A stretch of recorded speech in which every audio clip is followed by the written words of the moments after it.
So whatever happened to Richard Ryder? Why isn't he the Nova anymore?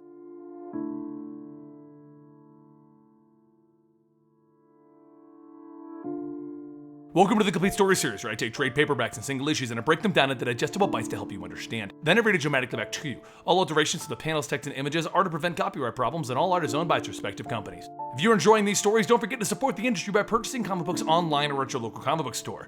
We've been telling you stories about Sam Alexander Nova, but what about the original Nova? Where did Richard Ryder go? Our story begins with Peter Quill tied to a chair and him telling Gamora that this really isn't cool. But Gamora has her reasons. No more lies. He's going to answer her question because he owes it to her. What deal did he make with her father Thanos? He is still alive. And where is Richard Ryder? Peter Quill, Richard Ryder, and Thanos all ended up in the Cancerverse after the Annihilation event. So how did they survive the Cancerverse? How did they survive a suicide mission? And how did they come back? Peter looks at her. That's more than one question, Gamora. But the answer he has will not make her happy. But she's not seeking happiness. She wants to know the truth. Peter goes on to tell her that him and Nova, they thought they were like Butch Cassidy and the Sundance Kid. What does that mean? Gamora asks. It's an Earth movie reference. What does that mean? Gamora asks again. Peter tells her that he and Nova were going to go down in a blaze of glory. They were going to have a hero's death. With Drax dead, he wanted it to mean something, to stop Thanos once and for all. So Peter continues to tell the story. Peter and Nova used the power of the Cosmic Cube and they battled against Thanos. Thanos tried to tell them that they should give him the cube. It's the only way that they will all survive. And Richard says, call me crazy, but I believe him. Peter knocks Thanos back again. Thanos begins to bounce off the ground into some rocks. Thanos tells them, I am the only one who knows how to get us out of here. Peter looks at him and tells him, well, thank goodness he's here. We'll just give you the cube and then we can all hold hands and fly out of here together. I'm sure that nothing bad will happen to anyone if I give Thanos the cube. And Thanos tells them, we will die here. Richard says, yeah, duh. Star-Lord and I got front row seats to watch Thanos die. And Peter adds, so could you hurry up? Then a voice from behind tells Peter that he's wrong. No one dies here. Then Richard and Peter turn to look back and Drax appears. He's supposed to be dead. Richard tells him that they all thought he was dead, and Drax tells him, Thanos did not kill me. He put me into this disease of a universe. Drax tells Thanos that he prayed to have Thanos appear before him, so that he could kill him. If it's the last breath he takes, it will be a life well spent. And he begins to charge at Thanos. Drax and Thanos begin fighting, but soon into the fight, Richard comes flying in and he knocks Thanos away into another mountain.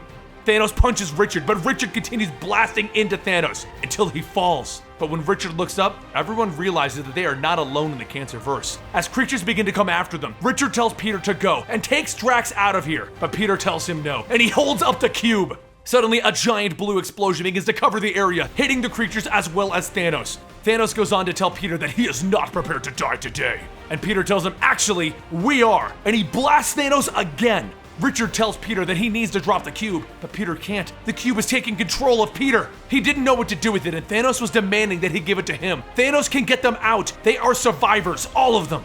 But Peter has a better idea, and he blasts Thanos with the cube with enough power to finally kill Thanos. As Peter, Richard, and Drax all stand around the cube, Richard wonders if they can use it to actually get home, and Drax tells them, maybe we can.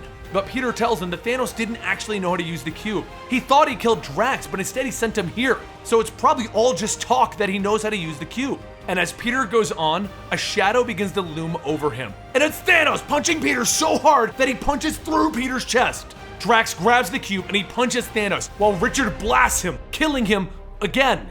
What the heck is happening? Richard asks. Both Richard and Drax begin to grasp what's going on, and that's when they hear someone yelling. They rush over and they find Peter Quill. Just as Peter asks what the hell is happening, Thanos appears again and tells them that it seems that they can't die here. The laws of the Cancerverse work differently from the laws of their universe. There is no death here. Peter begins to say how they are now stuck with Thanos in a never-ending cycle. This is worse than death. Thanos tells them, at least this is something that we can agree on. And then Drax asks, does it hurt, the dying thing? And Thanos tells him, yes. Then Drax uses the cube again, killing Thanos. Okay, that was funny. As Thanos is screaming off in a field, the three try to figure out their next plan. But that's when Richard tells Peter to get down. And when he looks back, they all see the anti-Avengers, the Revengers. Everyone begins fighting to the death, but not really. It's more of a game of keep away. Peter can't help but wonder, How long will this last? Dying and coming back? What happens if they die from hunger? What if there's more evil versions of everyone? What if him, Richard, and Drax all turn at each other out of sheer madness?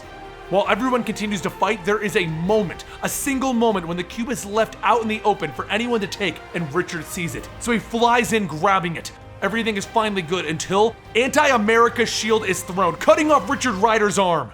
That's when the Anti-Avengers get their hands on the cube. The Anti-Avengers begin to surround everyone, including Thanos. And just as Anti-America uses the cube on Peter, Richard comes flying in, grabbing Peter and Drax. The Anti-Avengers start to surround Thanos, and Peter begins to inspect Richard's arm. Richard tells him that he's not going to make it, and Peter tells him he was gonna say that it's not that bad, but Drax then rips off a part of his pants leg to stop Richard's bleeding, and Richard asks him if that's even sanitary. So Peter tells him, let's just go with yes. As Peter tries to stop the bleeding, Peter asks if Drax can see what's going on. But before Drax can even guess, Thanos walks out of the blue flames holding the cube. Drax begins to run at Thanos, and Peter and Richard begin blasting him as Drax jumps in to hit Thanos. Thanos drops the cube, but then he grabs Drax and he launches him across the field. Richard and Peter begin to shoot Thanos and the cube to keep it away from him until Drax sees Anti-Thor's hammer. Peter states how normally the hammer would be enchanted to not let anyone use it. Maybe it's different here, because Drax was beating Thanos with Anti-Thor's hammer. Thanos stops him during one of Drax's swings, and he tells Drax that he will kill him over and over and over. But Drax yells to Peter and Richard to leave, and that's when Richard tells him no. Thanos throws Drax again, and that's when Thanos goes to grab the cube, but Richard takes it. He tells Peter that once he gets back, do him a favor, don't tell anyone about this. I'm pretty sure that I never told anyone, but I think I love Gamora. It's funny.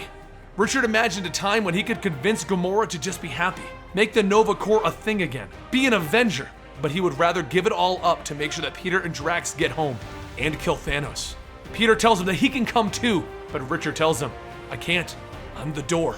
As Richard starts to gather power, he tells Peter to make sure that he doesn't tell anyone about this, especially not Gamora. She's had enough disappointment in her life. Just tell her to find happiness. He wants to be remembered for anything but this. As Thanos calls out to Richard, Richard and Thanos begin to shine with a bright light. And soon, Peter awakens in an open field with the Drax. And as he looks over, he can see Thanos standing up also. If Richard knew that he was accidentally saving Thanos' life in the process, Richard probably wouldn't have done what he did. And that brings us to the end of Peter's story. He goes on to tell his friends that they all need to trust each other, which is why he was torn. Either betray Richard or betray Gamora. And Gamora just stares at Peter, and she walks off. Peter asks what she's going to do, and Rocket tells him that she's either going to come back with a battle axe or I don't know what. But this is a story about the Novas. The Guardians moved on to go to the Black Vortex event, which you can find videos for on our channel already, and of course they became friends again. But in our current story about Sam, he found Richard Ryder's helmet and the news that he had died. He flew into New York to do something that he didn't want to do. He had to do something for the First Nova. He delivered the helmet of Richard Ryder to Richard's parents. He couldn't answer any of their questions, and he didn't know about Richard Ryder's little brother Robbie, so he knew nothing about him. But at least the Ryder family had some closure about one of their children. As Sam left the house, they asked him about the Nova Corps in general. Are they gone? And Sam explains that he thinks they are all gone, but he can't seem to find any definitive answer. So the Ryders ask him to find any surviving member of the Corps for them, for Richard. And Sam said he would, because he still has to find his father. We're about to come to the close of the original Sam Alexander Nova storyline. So I hope you guys have enjoyed this ride the whole way through, because trust me, I know I did. Don't forget to follow me on Twitter at Comicstorian, and don't forget to follow me on Instagram at Comicstorian. And I hope this answered some questions a lot of you have been asking about Richard Ryder.